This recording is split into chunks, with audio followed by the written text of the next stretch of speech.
हमारे साथ कुछ खास मेहमान हैं जो देश के नामी गिरामी डॉक्टर्स हैं। हमारे साथ डॉक्टर एम वली जुड़ चुके हैं, सीनियर कार्डियोलॉजिस्ट हैं, और डॉक्टर शरद चंद्रा, प्रोफेसर हैं आप एम्स में। डॉक्टर वली, सबसे पहले शुरुआत आपसे ही कर लेते हैं। सेकेंड वेव और इतने खौफनाक आंकड़े, 3,15,000 के आसपास का डेटा, 2,000 से ज्यादा मौतें, क्या हम इसे कोरोना के सेकेंड वेव की पीक कह सकते हैं या अभी पीक का आना बाकी है? मेरा देश बहुत बड़ा देश है, बहुत बड़ी आबादी है। वेव्स की तो हम बात ही नहीं कर सकते अब तो ये एवरीवेयर एंड एनीवेयर। और जब हम वेव की भी बात कर सकते हैं तो ये वेव बहुत ऊपर तेजी से जा रही है, आईफिल टावर के कर्व की तरह जा रही है। ये शेप जो है इसका अब कर्व वाला नहीं रहा है, डोम शेप नहीं रहा है, और कहाँ जाके रुकेगी ये कहना बहुत मुश्किल है। बहुत ज्यादा लोग इन्फेक्ट हो रहे हैं, पूरे के पूरे घर में हो रहा है, इसका बिहेवियर चेंज हो रहा है। और जो मोस्ट इंपॉर्टेंट 3 चीजें मैं कह रहा हूं आजकल लोगों से, पहली और दूसरी तो ये कि नौजवानों को हो रहा है, बच्चों को हो रहा है, और घर में सबको हो रहा है एक साथ। अगर घर में 10 आदमी हैं तो 9 को हो रहा है, 10 को हो रहा है। दूसरी बहुत इंपॉर्टेंट बात इसके साथ मैं कह रहा हूं, हमारा जो मेडिकल वर्क फोर्स है, जो डॉक्टर्स हैं, नर्सेज हैं, और जो पैरामेडिकल है, एम्बुलेंस ड्राइवर्स हैं, उन पे बहुत प्रेशर आ गया है। और वो प्रेशर अब कहीं वो ब्रेकडाउन की स्टेज पे ना आ जाए, उसका मुझे बहुत फिक्र है। इसके लिए हमको बहुत सजग रहना है, और हमको इसका वाहिद इलाज यही है कि घर में रहें, कहीं जाएं ना, सेल्फ इम्पोज लॉकडाउन करें। इसके अलावा जो चौथी बात है वो ये है कि ये वायरस म्यूटेट कर गया है। आपने जो आंकड़े बताए, जो कंपैरिजन किया वर्ल्ड से, अमेरिका से, वो हमारी आबादी के हिसाब से तो फिट हो जाएंगे, लेकिन जो मौतें हो रही हैं और जिस तरह से मौतें हो रही हैं और जिस तरह से ऑक्सीजन की चोरी, ब्लैक मार्केटिंग, रेमडेसिविर की ब्लैक मार्केटिंग, और तमाम ऐसी चीजें जो हमने कभी नहीं सुनी थी, डॉक्टर शरद चंद्रा भी मेरे साथ एग्री करेंगे कि हमने कभी नहीं सुना था ऑक्सीजन की कमी हॉस्पिटल्स में होती है, हमने कभी नहीं सुना था टीकों की चोरी होती है, हमने कभी नहीं सुना था कि ऑक्सीजन सिलेंडर ब्लैक में बिकते हैं। तो ये जो बातें हो रही हैं ये बहुत पीड़ादायक है। मुझे बहुत, मेरा दिल दुख रहा है पिछले 3-4 दिन से बहुत ज्यादा, और मेरे पास इसका कोई जवाब नहीं है, और मेरे ख्याल से किसी के पास इसका कोई जवाब नहीं है। इसका एक ही जवाब है कि अब मास्क लगाएं, सैनिटाइज करें, घर में रहें और कहीं ना जाएं। सेल्फ इम्पोज लॉकडाउन, क्योंकि lockdown has also become a bad word for the administration. ठीक है, ठीक है डॉक्टर वली, एहतियात बरतें, सावधानी बरतें, यही इसका सबसे बड़ा इलाज है। पहली नजर में तो यही है। डॉक्टर शरद चंद्रा, ये सवाल इसलिए लोगों को बड़ी राहत देने वाला है कि क्या वाकई कोरोना की जो सेकंड वेव है अपने पीक पर आ चुकी है या अभी आना बाकी है? अगर इसके बारे में अगर आप कुछ बताएंगे तो लोगों को थोड़ा सुकून होगा, थोड़ी राहत होगी कि अगले 10-15 दिनों बाद ये चीजें डाउन की तरफ जाने लगेंगी और हालात थोड़े बेहतर होंगे। देखिए, जैसे डॉक्टर वल्ली ने बोला है, at this point of time ये बताना बहुत मुश्किल है कि हम पीक पे पहुंचे हैं या प्लेटू होंगे या डाउन जाएंगे। जब फर्स्ट वेव आया था उस समय भी बहुत सीनियर डॉक्टर्स थे जिन्होंने कोशिश किया ये बताने के लिए कि ये अभी पीक में आ गए हैं, शायद अभी चले जाएंगे, और बाद में उनके ऊपर क्रिटिसिज्म भी हुई थी कि उन्होंने ठीक से नहीं बताया। तो आपको एक चीज समझना चाहिए कि डॉक्टर्स एस्ट्रोलॉजर्स नहीं है, हम सिर्फ एक सेट पैटर्न्स को बता सकते हैं कि इस तरह की पैटर्न हो सकती है। तो पूरी दुनिया में देखते हुए, पूरी दुनिया में हमने देखा कि सेकेंड वेव फर्स्ट वेव से ज्यादा था और करीबन 2 गुना ज्यादा था। तो इससे हम ये भी होप कर सकते हैं कि शायद 2 गुना या 3 गुने में कम होके फिर प्लेटो डाउन होके कम हो जाएगा। लेकिन डेफिनेटली पूरी दुनिया में ये मैं पॉजिटिव की तरफ बोलना चाहता हूँ, क्योंकि अभी बहुत सारी नेगेटिव बातें चल रही है जी। कि सारी दुनिया में देखा गया कि 1-2 महीने में जब कम हुआ है, अगर हम 1-2 महीने बहुत ध्यान से गुजारें तो डेफिनेटली डाउन होगा। लेकिन इसके पहले ये बहुत जरूरी है कि Covid appropriate behaviour 100% no tolerance and strictness से हम लोग इसको इस्तेमाल करें। इसका मतलब यह है कि सबको मास्क पहनना है, घर से नॉन एसेंशियल काम के वजह और बाहर कहीं नहीं जाना है। अगर जाना है तो काम पे जाके वापस आ जाइए, हो सके तो होम बेस्ड वर्क ही करिए, और जहां पे हो अपने आप को रिस्ट्रिक्शंस करिए।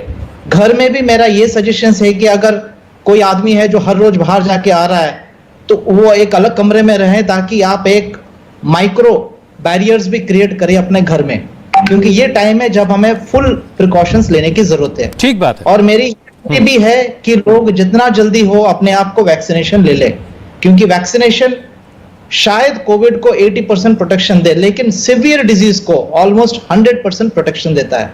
हमने देखा है जिन लोगों का वैक्सीन हुआ है काफी माइल्ड डिजीज से ही ठीक हो रहे हैं। और अच्छी बात है। एक पॉजिटिव और वैक्सीनेशन को लेकर के हमारे प्रधानमंत्री भी काफी लगातार जोर दे रहे हैं, लेकिन वैक्सीनेशन अब जिस रफ्तार में हो रहा है अभी लगातार हमने ये भी सुना कि वैक्सीनेशन की शॉर्टेज है, वैक्सीन की शॉर्टेज है। बहरहाल डॉक्टर वली जरा ये भी समझाइए कि बहुत सारे लोग ये भी कह रहे हैं जिनको कोविड फर्स्ट वेव में हुआ था और वो माइल्ड सिम्टम के साथ थोड़ी बहुत परेशानियों के साथ उससे उबर आए थे, ये जो दूसरी वेव है ये पहली वेव के मुकाबले ज्यादा खतरनाक क्यों है? देखिए, बहुत आसानी से समझ में आ जाएगी ये बात। हम सबको ये बात मालूम है कि ये एक वायरस ने अपना रूप बदल लिया है।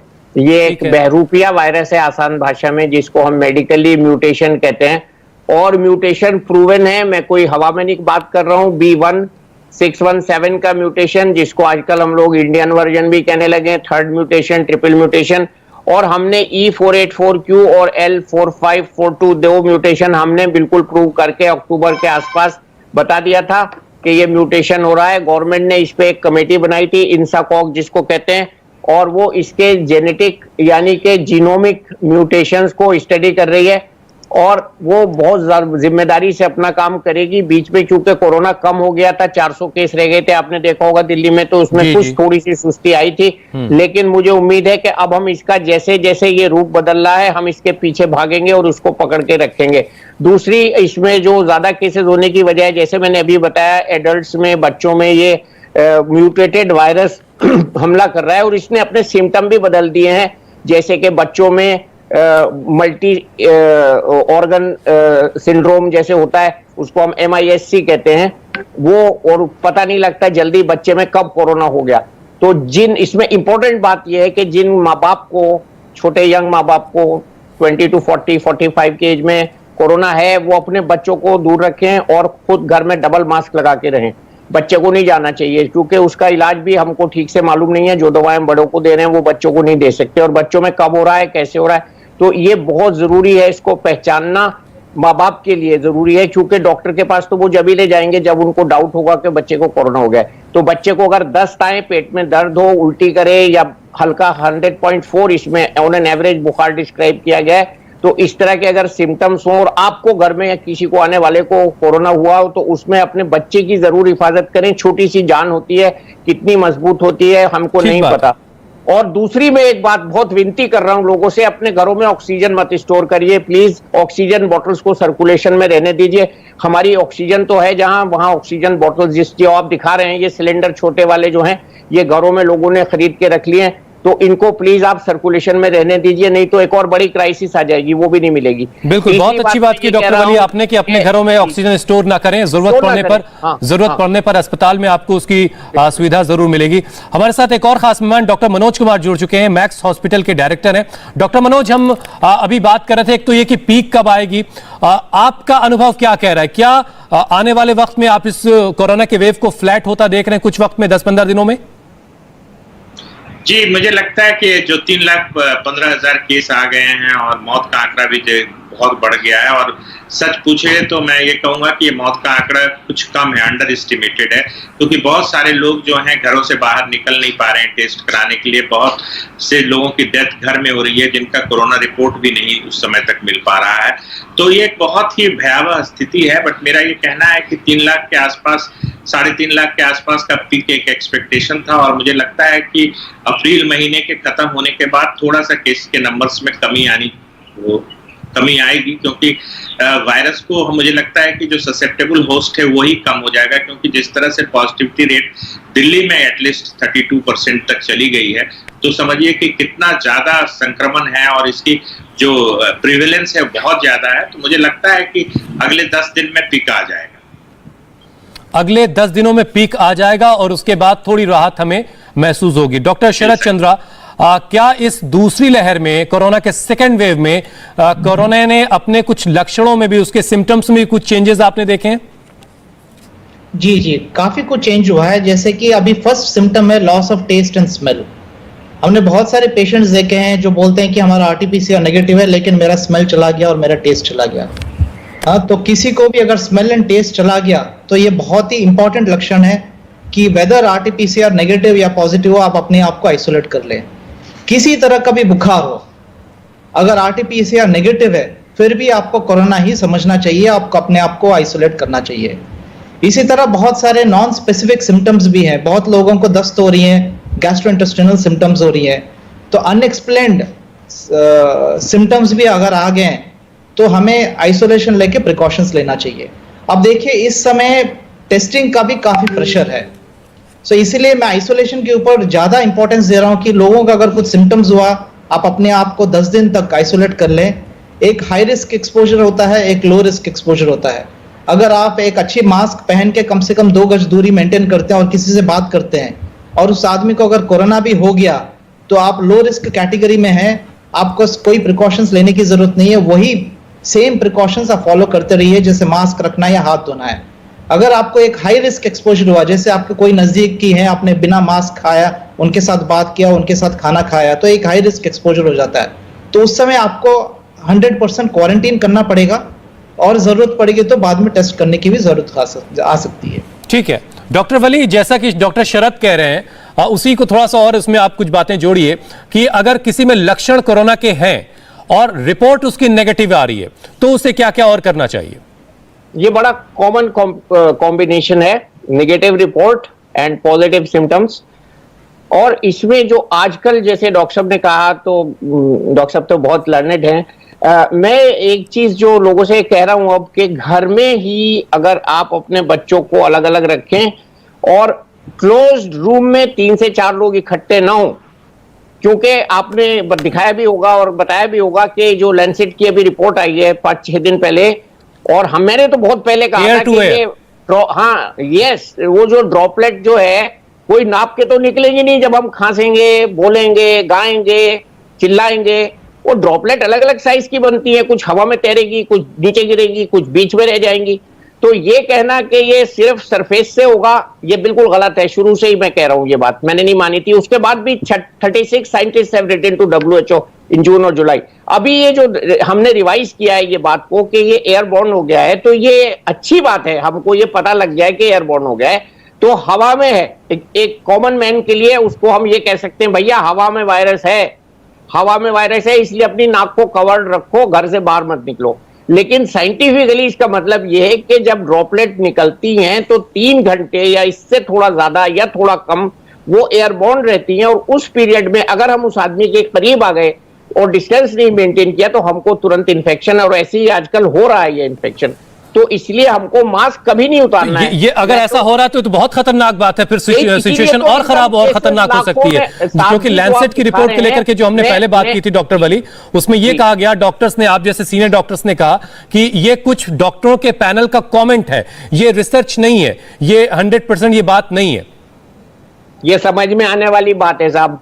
मैं फूंक मारूंगा तो उसमें ड्रॉपलेट निकलेगी, तो मैंने कर अंदर में नापने का मीटर लगा रखा है कि इसी साइज की निकलेंगी 5 माइक्रोन की।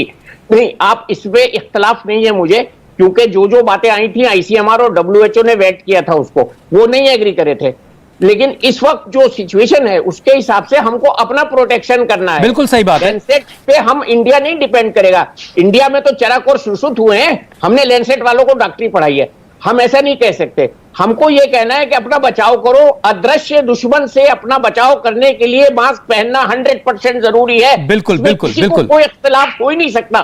बिल्कुल बिल्कुल, इसमें कोई इख्तिलाफ नहीं है डॉक्टर वली। डॉक्टर मनोज, जरा आप बताइए कि क्या आपको भी लगता है कि ये बीमारी कोरोना की एयरबॉर्न हो चुकी है, जिस लैंसेट रिपोर्ट का हवाला दे रहे हैं डॉक्टर वली?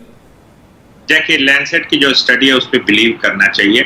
हम लोग कोई चीज को स्वीकार करने में बहुत टाइम लेते हैं। उन्होंने 10 बड़े स्ट्रांग एविडेंस दिए हैं और उन्होंने कहा है कि ये एयरबॉर्न डिजीज है। उसमें उन्होंने इस तरह के भी एविडेंस दिए हैं कि क्वारंटाइन होटल में एक दूसरे कमरे जो बगल अगल थे उसमें बिना कांटेक्ट का भी फैला। तो हमें मानना चाहिए, बड़े स्ट्रांग एविडेंस है कि ये एयरबॉर्न इन्फेक्शन है, क्योंकि कब तक नकारते रहिएगा। हम लोग हमेशा नकारते हैं किसी फैक्ट्स को और उसको जल्दी एक्सेप्ट करने से, क्योंकि पब्लिक जो कंट्रोल मेजर्स है उसको उसी के हिसाब से चेंज करना होगा।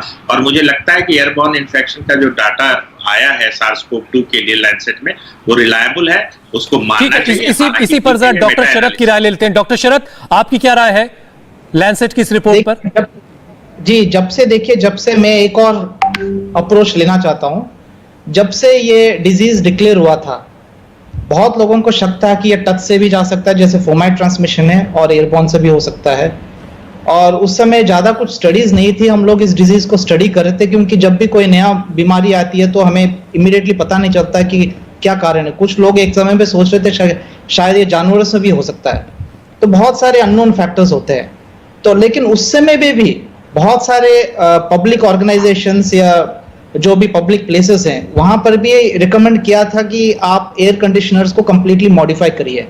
उस समय भी बोला गया था कि आप पर्सनल या स्प्लिट एयर कंडीशनर्स कमरे में मत रखिए, सेंट्रलाइज्ड एयर कंडीशनर्स रख सकते हैं, और इसको फ्रेश साइकिल मोड में रखिए ताकि जो भी हवा आता है वो बाहर चला जाता है। अगर आप ऐसे कमरे में बैठे हैं जहां पे सिंगल एयर कंडीशनर है तो आप अपने विंडो के ऊपर एक एग्जॉस्ट फैन लगा लीजिए। अगर आप बाथरूम्स यूज कर रहे हैं तो उसमें एग्जॉस्ट फैन लगातार चलना चाहिए। हिंदुस्तान में एक अच्छी बात है कि हम लोग क्लोज्ड स्पेसेस में नहीं रहते हैं, जैसे कि वेस्टर्न सोसाइटी में रहते हैं। वेस्टर्न 99% ऑफ द केसेस आप देखते हैं कि एयर कंडीशनिंग चलती रहती है। डॉक्टर शरद, मतलब ये कि आप मान रहे हैं कि ये बीमारी एयरबॉर्न हो सकती है? लैंसेट में जो आया है डेफिनेटली वो उसके ओर एविडेंस तो जा रहा है, लेकिन मैं आपको ये बताना चाहता हूं कि ये ऐसा एयरबॉर्न नहीं है कि आपने यहां खांसा और 2 किलोमीटर की दूरी में किसी को कोरोना हो गया। ठीक है। कुछ और पहलू इसमें जोड़ने हैं। क्या कोरोना टेस्ट के लिए आरटीपीसीआर फुल प्रूफ नहीं है? और आरटीपीसीआर टेस्ट रिपोर्ट अगर नेगेटिव है तो उसके बाद फिर एक्सरे और सीटी स्कैन क्या जरूरी है? डॉक्टर वली, देखिए, वायरस जो है ये अब बता के नहीं जा रहा है शरीर में कि मैं कहां जा रहा हूं। हम लोगों का ज्यादातर केसेस में ये मानना है कि गले में और नाक में होता है, इसलिए हम आरटीपीसीआर टेस्ट गले और नाक से करते हैं। कुछ साइंटिस्ट का ये भी एक्सपीरियंस रहा है पास में, और उन्होंने डिवाइस भी किया है सलाइवा बेस्ड टेस्ट। तो सलाइवा कहते हैं थूक को, तो मुंह में, थूक में, गले में ये है। लेकिन अभी कुछ ये डिफाई कर रहा है, शरारती हो गया है ये, और इसने अपना स्वरूप बदल लिया है, और ये ऊपर से पकड़ में नहीं आ रहा है। इसको हम ब्लेम कर देते हैं कि साहब टेस्ट ठीक नहीं हुआ, या सैंपल ठीक से नहीं आया, या आपने 5 दिन तक लैब में रख लिया सैंपल, 6ठे दिन रिपोर्ट दी। तो ये सब बातें हो रही हैं, और इस मारे लोग डर के मारे टेस्ट कराने नहीं जा रहे हैं। वो कह रहे हैं जी हम क्या करेंगे, रिपोर्ट तो कह रहे हैं ये 3 दिन में मिलेगी या 5 दिन में मिलेगी। अब ये भी एक प्रॉब्लम आ गई है। तो अभी मेरा ये कहना है कि इन सब बातों में इख्तलाफ है, और कुछ लोग ये कह रहे हैं कि गले में और नाक में पकड़ में नहीं आके ये छाती में जाके घुस जाता है और वहां पे डैमेज करता है। ये मैंने पिछली बार भी देखा है, बहुत से यंगस्टर्स को भी देखा है मैंने, जो बिल्कुल हेल्दी वॉक इन आए मेरी ऑफिस में, और मैंने जब उनके सीटी कराए तो उनके सीटी में लीजन्स थे, और मेरी कई बार रेडियोलॉजिस्ट से भी बातचीत हुई, वो एग्री नहीं कर रहे थे कि कोरोना है। मैंने कहा नहीं साहब, ये 5 दिन बाद मैं फिर कराऊंगा और मैं आपको कन्विंस करूंगा, और वो निकला कोरोना। तो ये इसमें जो एक स्पेक्ट्रम होता है, देखिए एक जो रेनबो होती है ना, उसमें जैसे 7 रंग होते हैं, हमारी डॉक्टरी में भी ये 7 रंग होते हैं। तो हम किस एंड पे हैं, वायलेट पे हैं या रेड पे हैं, ये बहुत मुश्किल है बताना। ग्रे जोन्स होते हैं। कुल मिला के जैसे आप पहले कह रहे थे डॉक्टर वली कि ये बहरूपिया वायरस है, इसके बारे में बहुत कुछ अभी हम नहीं जानते हैं और बहुत कुछ नहीं बताया जा सकता। डॉक्टर मनोज, एक और बात बताइए आप जरा, घर में अगर कोई एक शख्स पॉजिटिव हो गया है तो जो बाकी लोग हैं घर के मेंबर्स, क्या उन्हें प्रिवेंटिव मेडिसिन शुरू कर देनी चाहिए? देखिए रिजवी साहब, मैं आपको बताऊं कि ये जो SARS-CoV-2 का वर्जन 2 है, उसकी ट्रांसमिशन रहा हो, इसमें डबल म्यूटेंट स्ट्रेन है, कोई दूसरा वेरिएंट है। बट जहां तक आरटीपीसीआर टेस्ट की बात है, उसकी भी सेंसिटिविटी अराउंड 70% है, 30% नेगेटिव आते हैं जिनके पूरे लक्षण होते हैं, और इस बार रेस्पिरेटरी सिम्टम्स जो है वो काफी कॉमन है। तो मुझे लगता है कि घर में अगर आपके होता है तो इस बार देखा जा रहा है कि परिवार के सभी सदस्यों को कोरोना हो जाता है, मतलब इसकी सेकेंडरी अटैक रेट बहुत हाई है। तो एक तो कि बहुत स्ट्रिक्ट आइसोलेशन की जरूरत है, और जहां इवन कि अभी अगर हल्की सी जुकाम या खांसी हुई हो, क्योंकि इस बार रेस्पिरेटरी सिम्टम्स बहुत ज्यादा हैं। अन्य बार जो पिछली बार था उसमें बॉडी एक, फैटिग, फीवर के अलावा इस बार रेस्पिरेटरी सिम्टम्स ज्यादा हैं। 55% हॉस्पिटलाइज्ड लोगों को ऑक्सीजन की रिक्वायरमेंट पड़ रही है, जो करीब 13% ज्यादा है पिछले वाले वर्जन से। तो जब घर में किसी को हो तो उसको बिल्कुल आइसोलेट करें, और घर में ऐसे भी अगर कोई कोविड पेशेंट नहीं भी है तब भी हमको लगता है कि घर में मास्क यूज करना चाहिए, और ऐसा ही सुझाव मैं सबको दे रहा हूं कि घर में भी आप एक मास्क का इस्तेमाल करें। और आइसोलेशन बिल्कुल परफेक्ट होना चाहिए, क्योंकि इस बार जो सेकेंडरी अटैक रेट है वो बहुत हाई है, पूरी की पूरी फैमिली इन्फेक्ट हो जा रही है। कुल मिलाकर सबसे अहम बात है सावधानी। सावधानी हटी और दुर्घटना घटी। बहुत बहुत शुक्रिया डॉक्टर एम वली, डॉक्टर शरत और डॉक्टर मनोज। हम उम्मीद करते हैं कि आप लोगों ने जो बातें बताई उससे हमारे दर्शकों को बहुत फायदा होगा और वो कोरोना से खुद को बचा पाएंगे। बहुत बहुत धन्यवाद। कोरोना का एक एक अपडेट आपको हम लगातार देते रहेंगे। आज पश्चिम बंगाल में छठे फेज की वोटिंग हो रही है। आज कितनी वोटिंग हुई है देखिए बंगाल के बूथ बूथ से रिपोर्ट।